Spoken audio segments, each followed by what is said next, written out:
الناس بتتكلم عنك سيبهم، ربنا بيجهز لك رد اقوى. قالوا عليك فاشل، قالوا انك اتغيرت، اتهموك بحاجات عمرك ما عملتها، ما تزعلش، ده طبيعي جدا. انك شغال، واللي شغال دايما بيبقى على لسان الناس. في واحد اسمه يوسف، مش يوسف ابن خالتك، لا، يوسف الصديق.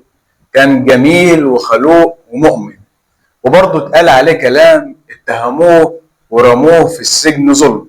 ليه؟ مش لانه غلط، لكن لانهم كانوا خايفين من نوره، حاسدين ومش قادرين يواجهوا نقائه. حتى الانبياء اتكلموا عليهم. يبقى انت مستغرب ليه لما حد يفتري عليك؟ الايه دي لازم تعلق في قلبك. والله يحب الصابرين. يعني انت مش لوحدك.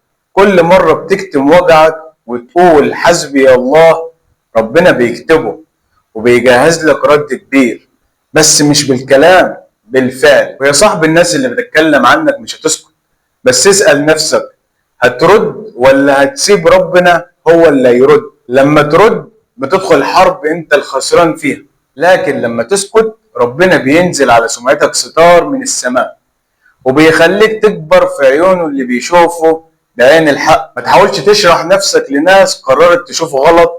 الناس هتحكم عليه من شائعة، لكن ربنا بيحكم من جوه قلبك. وإياك تنسى إن الذين يحبون أن تشيع الفاحشة في الذين آمنوا لهم عذاب أليم. يعني اللي بيقول عنك كلام غلط بيتحاسب، واللي سكت وصبر واستعان بالله دايما بيتكرم. اوعى كلامهم يكسرك يا صاحبي، ده علامة انك ماشي صح.